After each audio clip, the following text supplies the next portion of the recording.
Hello friends, welcome to SMS tutorials.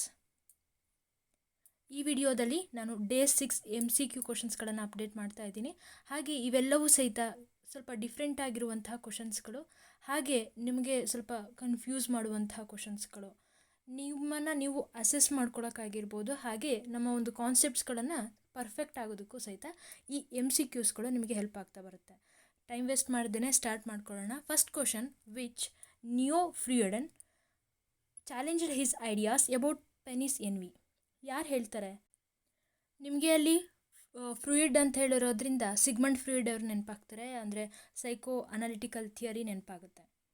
ಆದರೆ ನೀವಿಲ್ಲಿ ಗಮನಿಸ್ತಾ ಇದ್ದೀರಾ, ಯಾರು ಹೇಳ್ತಾರೆ ಈ ಪೆನಿಸ್ ಎನ್ವಿ ಅಂತ ಹೇಳಿ ಆ್ಯಕ್ಚುಲಿ ಇವರು ಹೇಳ್ತಾರೆ, ಫ್ಲೂಯಿಡ್ ಅವರು ಹೇಳ್ತಾರೆ. ಏನಂತಂದರೆ ಈ ಪೆನಿಸ್ ಎನ್ವಿ ಅಂತ ಅಂದರೆ ನಿಮಗೆ ಆ್ಯಕ್ಚುಲಿ ಈ ಡೆವಲಪ್ಮೆಂಟ್ ಸ್ಟೇಜಸ್ಗಳ ಬಗ್ಗೆ ತಿಳ್ಕೊಂಡಿದ್ದೀರಾ ಅಂತ ಹೇಳಿ ಅನ್ಕೋತೀನಿ. ಸೈಕೋ ಅನಾಲಿಟಿಕಲ್ ಸ್ಟೇಜಸ್, ಓರಲ್, ಹಾಗೆ ಅನಲ್, ಹಾಗೆ ಫ್ಯಾಲಿಕ್, ಲ್ಯಾಟೆನ್ಸಿ, ಲಾಸ್ಟ್ ಒನ್ ಜೆನಿಟಲ್. ಈ ಸ್ಟೇಜಸ್ಗಳು ನಿಮಗೆ ಗೊತ್ತಿದೆ ಅಂತ ಹೇಳಿ ನಾನು ಅನ್ಕೋತೀನಿ. ಮೇ ಬಿ ನಾನು ನೆಕ್ಸ್ಟ್ ವಿಡಿಯೋದಲ್ಲಿ ಅದನ್ನೇ ಸಹಿತ ಹೇಳ್ತೀನಿ. And it is very important, ಹಾಗೆ ಈಸಿಯಾಗಿ ನೀವು ತಿಳ್ಕೊಳ್ಳೋಕ್ಕೆ ಸಾಧ್ಯ ಆಗುತ್ತೆ. ಏನು ಹೀಗಂದರೆ ಇದರಲ್ಲಿ ಏನಾಗುತ್ತೆ ಅಂತ ಅಂದರೆ ಮೇ ಬಿ ಥರ್ಡ್ ಸ್ಟೇಜ್ ಅನಿಸುತ್ತೆ, ನಾನು ನೆಕ್ಸ್ಟ್ ವಿಡಿಯೋದಲ್ಲಿ ಹೇಳ್ತೀನಿ. ಆ ಸ್ಟೇಜಲ್ಲಿ ಏನಾಗುತ್ತೆ ಅಂತಂದರೆ ನೀವು ಥರ್ಡ್ ಸ್ಟೇಜಲ್ಲಿ ಆ್ಯಕ್ಚುಲಿ ಓಡಿಪಸ್ ಎಲೆಕ್ಟ್ರಾ ಬರುತ್ತೆ. ಓಕೆ, ಅದಲ್ಲ. ಅನಲ್ ಸ್ಟೇಜಲ್ಲಿ ಏನಾಗುತ್ತೆ ಅಂತಂದರೆ ಅಲ್ಲಿ ನೀವು ನೋಡ್ಬೋದು ಪೆನ್ನಿಸ್ ಎನ್ವಿ ಅಂತ ಹೇಳಿ. ಇಟ್ ಅಕರ್ಸ್ ಇನ್ ಗರ್ಲ್ಸ್, ಅಂದರೆ they start differing themselves from boys. ಅರ್ಥ ಆಗ್ತಿದೆ ಅಂತ ಹೇಳಿ ನಾನು ಅನ್ಕೋತೀನಿ. ಈ ರೀತಿಯಾಗಿ ಯಾರು ಹೇಳ್ತಾರೆ ಅಂದರೆ ದಟ್ ಈಸ್ ಹಾರ್ನಿ ಅವ್ರು ಹೇಳ್ತಾರೆ. ಗೊತ್ತಾಗ್ತಿದೆಯಾ? ನೆಕ್ಸ್ಟ್ ಕ್ವಶನ್, ಇದೇ ನಿಮಗೆ ಬೇಕಾಗಿರೋದು. ಓರಲ್, ಅನಲ್, ಫ್ಯಾಲಿಕ್, ಲ್ಯಾಟೆನ್ಸಿ ಆ್ಯಂಡ್ ಜೆನೆಟಲ್ ಸ್ಟೇಜಸ್ಗಳು ಬರ್ತವೆ. ಓರಲ್ ಸ್ಟೇಜ್ ಇದೆಯಲ್ಲ, ಇದು ನೀವು 0 to 1.5, ಹಾಗೆ ಇದು 1.5 to 3, 3 to 6.5, ಈ ರೀತಿಯ ಸ್ಟೇಜಸ್ಗಳು ಬರುತ್ತೆ. ನೆಕ್ಸ್ಟ್ ವಿಡಿಯೋದಲ್ಲಿ ನಾನು ಹೇಳ್ತೀನಿ. ಬಟ್ ಏನೇನಿರುತ್ತೆ ಅಂತ ಹೇಳಿ ನೋಡ್ತಾ ಹೋಗೋಣ. ಈ ಓರಲ್ ಸ್ಟೇಜಲ್ಲಿ ಏನಾಗುತ್ತೆ ಅಂತಂದರೆ ಇಲ್ಲಿ ಸಹಿತ ನಾವು ಈಗೋ ಡೆವಲಪ್ಮೆಂಟ್ ಆಗಿರ್ಬೋದು, ಅಥವಾ ಇದನ್ನು ಸಹಿತ ಈ ಕಾನ್ಸೆಪ್ಟ್ ಇರುತ್ತೆ ಮಕ್ಕಳಲ್ಲಿ. ಈ ಸ್ಟೇಜಲ್ಲಿ ಏನಾಗಿರುತ್ತೆ ಅಂತಂದರೆ ಓರಲ್ ಮೀನ್ಸ್ ಏನು ನೀವು ಹೇಳ್ಬೋದು, ಬಾಯಿ. ಇಲ್ಲೂ ಸಹಿತ ಫ್ಲೂಯಿಡ್ ಅವ್ರು ಏನು ಹೇಳ್ತಾರೆ ಅಂತಂದರೆ ಮಕ್ಕಳಲ್ಲೂ ಸಹಿತ ಒಂದು ಸೆಕ್ಷುವಲ್ ಕಾನ್ಸೆಪ್ಟ್ ಇರುತ್ತೆ. ಅದನ್ನು ಮಕ್ಕಳೇನು ಮಾಡ್ತಾರೆ, ಬ್ರೆಸ್ಟ್ ಫೀಡಿಂಗ್ ಈ ರೀತಿಯಾಗಿ ಅವರು ನೋಡ್ತಾ ಬರ್ತೀವಿ. ನೆಕ್ಸ್ಟ್ ಅನಲ್ ಸ್ಟೇಜ್ ಅಂತ ಹೇಳಿದ್ರೆ ಇಲ್ಲಿ ನಾವು ನೋಡೋದು ಬ್ಲ್ಯಾಡರ್, ಈಗ ಸ್ವಂತವಾಗಿ ಮಾಡ್ಕೊಳ್ಳೋಂಥದ್ದು, ಇದೆಲ್ಲ ನಾವು ನೋಡೋಂಥದ್ದು. ನೆಕ್ಸ್ಟ್ ಫ್ಯಾಲಿಕ್ ಸ್ಟೇಜಲ್ಲಿ ಏನಾಗಿರುತ್ತೆ, ಓಡಿಪಸ್ ಹಾಗೆ ಎಲೆಕ್ಟ್ರಾ. ಇಲ್ಲಿ ನಾವು ಬಾಯ್ಸ್ ಆ್ಯಂಡ್ ಗರ್ಲ್ಸ್ ಡಿಫ್ರೆನ್ಸ್ ನಾವು ಒಂದು ಕ್ಯಾರೆಕ್ಟರ್ನ ನೋಡ್ತೀವಿ. ಬಾಯ್ಸಲ್ಲಿ ಏನಾಗಿರುತ್ತೆ ಯೂಶ್ವಲಿ ಅಂತಂದರೆ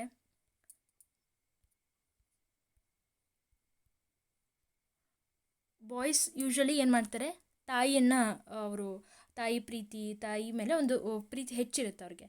ಗರ್ಲ್ಸ್ಗೆ ಯೂಶ್ವಲಿ ಏನಾಗಿರುತ್ತೆ, ಫಾದರ್ ಮೇಲೆ ಒಂದು ಪ್ರೀತಿ ಜಾಸ್ತಿ ಇರುತ್ತೆ. ಇದು ಯಾಕೆ ಹೀಗೆ ಅಂತಂದರೆ ಇದನ್ನೇ ನಾವು ಬಾಯ್ಸ್ ಏನಾಗಿರುತ್ತೆ, ಅವರು ತಾಯಿ ಮೇಲೆ ಹೆಚ್ಚು ಪ್ರೀತಿಯನ್ನು ಇಟ್ಕೊಂಡಿರ್ತಾರೆ, ಅದನ್ನೇ ನಾವು ಒಡಿಪಸ್ ಅಂತ ಹೇಳ್ತೀವಿ. ಬಟ್ ಅವ್ರೇನು ಮಾಡ್ತಾರೆ ಅಂದರೆ ತಂದೆ ಅವರ ಒಂದು ಬೈತಾರೆ, ಆ ಒಂದು ಹೆದರಿಕೆಗೋಸ್ಕರ. Girls usually like that only. Next ನೋಡೋದಾದರೆ ಲೇಟೆನ್ಸಿ ಹಾಗೆ ಜೆನಿಟಲ್. ನೆಕ್ಸ್ಟ್ ವಿಡಿಯೋದಲ್ಲಿ ವಿತ್ ಪಿಕ್ಚರ್ಸ್ನ ನಾನು ಇನ್ಕ್ಲೂಡ್ ಮಾಡ್ಕೊಂಡು ಹೇಳೋಕ್ಕೆ ಇಷ್ಟಪಡ್ತೀನಿ. ಇಲ್ಲಿ ಇನ್ಕಂಪ್ಲೀಟ್ ಆಗೋ ಉದ್ದೇಶದಿಂದ ನಾನು ಇಲ್ಲಿ ಇದನ್ನು ಸ್ಟಾಪ್ ಮಾಡ್ತೀನಿ. Next, who is the father of psychology? ಈ ಕ್ವಶನ್ಗೆ ನಾನು ನಿಮ್ಮಿಂದ ಆನ್ಸರ್ನ ಎಕ್ಸ್ಪೆಕ್ಟ್ ಮಾಡ್ತೀನಿ. Try to answer it in comment section.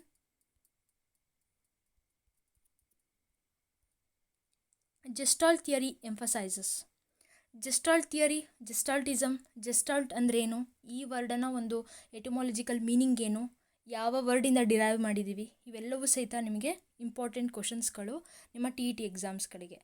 Gestalt theory ಏನನ್ನು ಹೆಚ್ಚು ಒತ್ತನ್ನು ಕೊಡ್ತಾರೆ ಅಂತಂದರೆ flow of consciousness, the atom of thought, environmental stimuli, our tendency to see the pattern. Of course, our tendency to see the pattern. The dash lobe is to hearing as the occipital lobe is to vision. ಇಲ್ಲಿ ನಾನು ratio concept ಹೇಳ್ತಾ ಇದ್ನಲ್ಲ, ಅದೇ ರೀತಿಯಾಗಿ dash lobe is to hearing. ಯಾವ ಒಂದು lobe ಎಲ್ಲಿರುತ್ತೆ ಈ ಲೋಬ್? ಬ್ರೈನಲ್ಲಿ. ಬ್ರೈನ್ನ ಪಾರ್ಟ್ಸ್ಗಳು ನಿಮಗೆ ತುಂಬಾ ಮುಖ್ಯ ಆಗಿರುತ್ತೆ, ತಿಳ್ಕೋಬೇಕು ನೀವು. ಯಾಕೆ ಅಂತಂದರೆ ಅದರ ಫಂಕ್ಷನ್ಸ್ಗಳು ಸಹಿತ ನಿಮಗೆ ಈಗ ನೀವೀಗ ಓದ್ತಾ ಇದ್ದೀರಾ, ಇನ್ಕ್ಲೂಸಿವ್ ಕಾನ್ಸೆಪ್ಟ್ ಓದ್ತಾ ಇದ್ದೀರಾ, ಅಲ್ಲೂ ಸಹಿತ ನೀವು ಡಿಸಬಿಲಿಟಿ ಬಗ್ಗೆ ಓದುವಾಗ ಏನಾಗುತ್ತೆ, ಯಾವ್ಯಾವ ರೀತಿಯಾಗಿ ಡಿಸಬಿಲಿಟಿ, ಯಾವ ರೀತಿಯಾಗಿ ಅದು ಕಾಸಸ್ ಇರುತ್ತೆ, ಯಾವುದರಿಂದ ಆ ಕಾಸಸ್ಗಳು ನಾವು ನೋಡ್ತಾ ಇದ್ದೀವಿ ಅಂಥೇಳಿ ಓದ್ಕೋಬೇಕಲ್ವ. ಆ ಕಾರಣದಿಂದಾಗಿ ನಿಮಗೆ ಏನಾಗುತ್ತೆ, ಈ ಬ್ರೈನ್ ಫಂಕ್ಷನ್ಸ್ಗಳು ಎಲ್ಲ ಪಾರ್ಟ್ಗಳ ಫಂಕ್ಷನ್ಸ್ಗಳು ಸಹಿತ ಬೇಕಾಗುತ್ತೆ. ಹಾಗಿದ್ರೆ ಎಷ್ಟು ಥರ ಲೋಬ್ಗಳಿದ್ದಾವೆ? ಟೋಟಲ್ 5 ಲೋಬ್ಸ್ಗಳಿದ್ದಾವೆ. ಹಾಗೆ ಒಂದೊಂದೇ ನೋಡ್ತಾ ಬರೋಣ. ಬ್ರೀಫಾಗಿ ನಾನು ಹೇಳ್ತಾ ಬರ್ತೀನಿ. ಫ್ರಂಟಲ್ ಲೋಬ್, ಈ ಲೋಬಲ್ಲಿ ಮೇನ್ ಏನು ಅಂತಂದರೆ ಡಿಸಿಷನ್ ಮೇಕಿಂಗ್ ಆಗಿರ್ಬೋದು, ಪರ್ಸ್ನಾಲಿಟಿ ಡೆವಲಪ್ಮೆಂಟನ್ನು ನಾವು ನೋಡ್ಬೋದು, ಹಾಗೆ ನಮ್ಮ ಒಂದು ವಿಲ್ ಪವರ್ನ ನಾವು ಇನ್ಕ್ರೀಸ್ ಮಾಡ್ಕೊಳ್ಳೋವಂಥದ್ದಾಗಿರ್ಬೋದು. ಇದೆಲ್ಲವೂ ಸಹಿತ ನಾವು ಈ ಲೋಬಲ್ಲಿ ನೋಡ್ತೀವಿ, ಫಸ್ಟ್ ಲೋಬ್. ನೆಕ್ಸ್ಟ್ ಪೇರೇಟಲ್ ಲೋಬ್ ಅಂತ ಹೇಳಿ ಬರುತ್ತೆ. ಯಾವ ರೀತಿಯಾಗಿ ಪ್ರೊನೌನ್ಸ್ ಮಾಡ್ತೀರಾ ನೋಡಿ, PARIETAL, ಪ್ಯಾರೇಟಲ್ ಲೋಬ್. ಪ್ಯಾರೇಟಲ್ ನೇಮ್ ಹೇಳುವಂತೆ maths, logic, problem solving skills ಇವೆಲ್ಲವೂ ಸಹಿತ ನಾವು ಈ ಲೋಬಲ್ಲಿ ನೋಡ್ತೀವಿ. ಆಕ್ಸಿಪಿಟಲ್ ಲೋಬಲ್ಲಿ ಏನಾಗಿರುತ್ತೆ ಅಂದರೆ ವಿಜುವಲ್ ಆಗಿರಬಹುದು, ಹಾಗೆ ಡೈರೆಕ್ಷನ್ಸ್ಗಳು, ಡಿಸ್ಟೆನ್ಸ್. ಈಗ ಡಿಸ್ಟೆನ್ಸು ಹಾಗೆ ಡೈರೆಕ್ಷನ್ಸ್ಗಳು ಇವೆಲ್ಲವಕ್ಕೂ ಏನಾಗಿರುತ್ತೆ, ನಮಗೆ ಅಬ್ಸ್ಟ್ರಾಕ್ಟ್ ಥಿಂಕಿಂಗ್ ಬೇಕು, ಅಂದರೆ ಇಮ್ಯಾಜಿನೇಷನ್ಸ್ ಬೇಕು ನಮಗೆ. ಸೊ ವಿಜುವಲ್ ಇವೆಲ್ಲವೂ ಸಹಿತ ಒಂದು ಲೋಬಲ್ಲಿರುತ್ತೆ. ನೆಕ್ಸ್ಟ್ ಟೆಂಪರಲ್ ಲೋಬ್ ಅಂತ ಹೇಳಿ ಬರುತ್ತೆ, ಅದು ಡ್ರೀಮಿಂಗ್ ಫಾರ್ಮೇಷನ್ ಆಗಿರ್ಬೋದು, ಇವೆಲ್ಲವೂ ಸಹಿತ ನಾವು ಈ ಲೋಬಲ್ಲಿ ನೋಡ್ತೀವಿ. ಈ ಲೋಬಲ್ಲಿ ಏನಾಗಿರುತ್ತೆ ನೆಕ್ಸ್ಟ್ ಅಂತ ಅಂದರೆ, ಅದು ಆ್ಯಕ್ಚುಲಿ ಲೋಬ್ ಅಂತಲೂ ನಾವು ಕನ್ಸಿಡರ್ ಮಾಡ್ಬೋದು, ಅಥವಾ ಅದರಲ್ಲಿ ಲೋಬ್ ಅಂತ ಇಲ್ಲ ಆ್ಯಕ್ಚುಲಿ, ಅಂದರೆ ಹಿಪ್ಪೋಕ್ಯಾಂಪಸ್ ಅಂತ ಹೇಳಿ.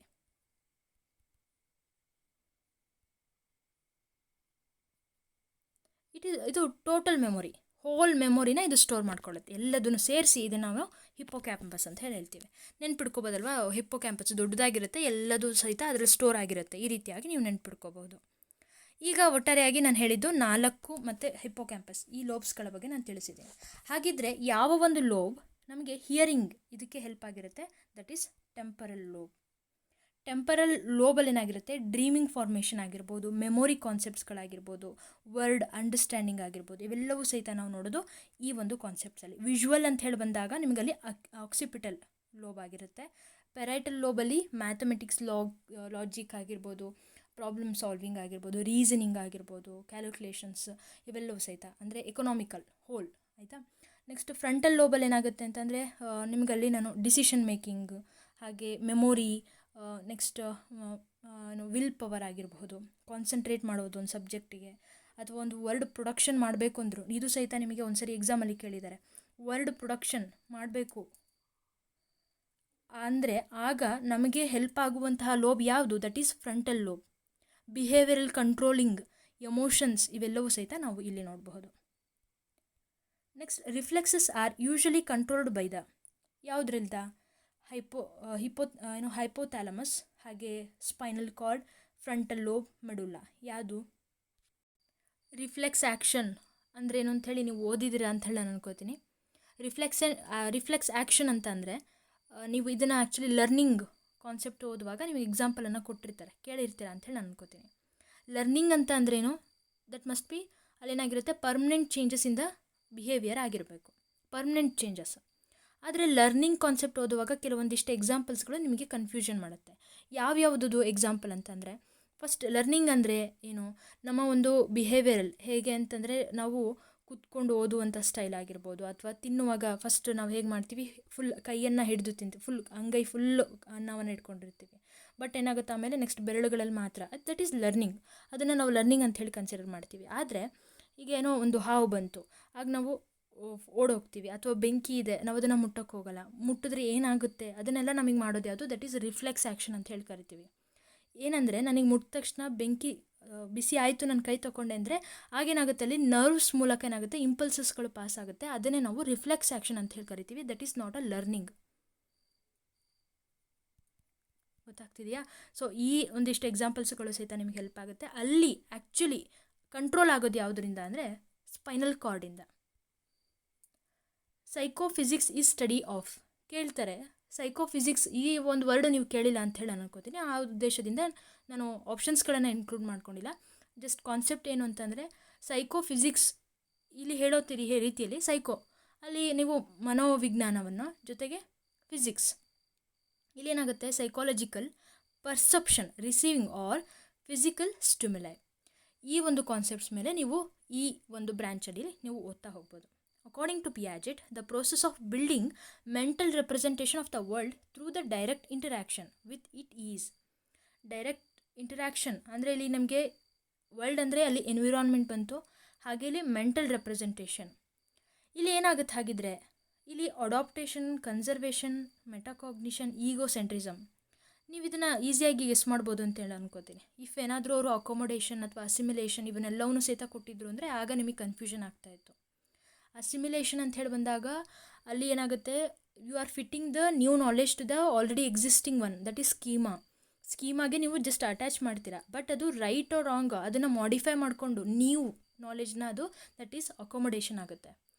ಒಟ್ಟಾರೆಯಾಗಿ ಹೇಳೋದಾದರೆ ದಟ್ ಈಸ್ ಅಡಾಪ್ಟೇಷನ್ ಆಗಿರುತ್ತೆ. ಗೊತ್ತಾಗ್ತಿದೆಯಾ? Next, people who consistently come up with dash explanation of events are more prone to depression. ಏನು ಹಾಗಿದ್ರೆ ಇಲ್ಲಿ ಡಿಪ್ರೆಷನ್ಗೆ ಒಳಗಾಗ್ತಿದ್ದಾರೆ. ಯಾವ ಒಂದು ಪರ್ಸ್ನಾಲಿಟಿ ಕ್ಯಾರೆಕ್ಟರಲ್ಲಿ ಡಿಪ್ರೆಷನ್ ಆಗ್ತಿದ್ದಾರೆ ಅಂದರೆ that must be pessimistic, not optimistic. ಆಪ್ಟಿಮಿಸ್ಟಿಕಲ್ಲಿ ಏನಾಗಿರ್ತಾರೆ, ದೇ ಆರ್ ಹ್ಯಾಪಿ. ಇಂಟ್ರೋವರ್ಟ್ ಅಲ್ಲ, ಅವರು ಎಕ್ಸ್ಟ್ರಾವರ್ಟ್ ಕ್ಯಾರೆಕ್ಟರನ್ನು ಎಕ್ಸಿಬಿಟ್ ಮಾಡ್ತಾ ಇರ್ತಾರೆ. ಸೋಷಿಯಲ್ ಕ್ಯಾರೆಕ್ಟರ್ ಇರುತ್ತೆ, ಪ್ರಾಬ್ಲಮ್ ಸಾಲ್ವಿಂಗ್ ಸ್ಕಿಲ್ಸ್ಗಳಿರುತ್ತೆ, ಕೋಪಿಂಗ್, ಇವೆಲ್ಲವೂ ಸಹಿತ ಆ ಒಂದು ಕ್ಯಾರೆಕ್ಟರ್ನ ನಾವು ನೋಡ್ತೀವಿ. The process by which a trained professional uses psychological methods to help people with psychological problems is known as, ಅವ್ರನ್ನ ನಾವೇನಂತ ಕರಿತೀವಿ, that is psychotherapy. Option D is the answer. The stage of prenatal development during which the developing organism is most vulnerable to injury is. Correct answer zygotic stage, prenatal development. ಹಾಗೆ ಇಲ್ಲಿ injury possibility ಹೆಚ್ಚಾಗಿರುತ್ತೆ. Zygotic stage ಮರಿಬೇಡಿ. Thank you so much for watching this video. For more videos ನಮ್ಮ ಚಾನಲ್ಗೆ subscribe ಮಾಡಿ, ಹಾಗೆ ಈ ವಿಡಿಯೋನ ನಿಮ್ಮ ಫ್ರೆಂಡ್ಸ್ಗೂ ಸಹಿತ ಶೇರ್ ಮಾಡಿ. ನನಗನ್ಸುತ್ತೆ ಈ ವಿಡಿಯೋಸ್ಗಳು, ನಾವು ಡೇ ವಿಡಿಯೋಸ್ಗಳನ್ನು ನಾವೇನು ಹಾಕ್ತಾ ಇದ್ದೀವಲ್ಲ, ಈ ಸೀರೀಸ್ ನಿಮಗೆ ಇಷ್ಟ ಆಗ್ತಿದೆ ಅಂಥೇಳಿ ನಾನು ಭಾವಿಸ್ತೀನಿ. Thank you, bye.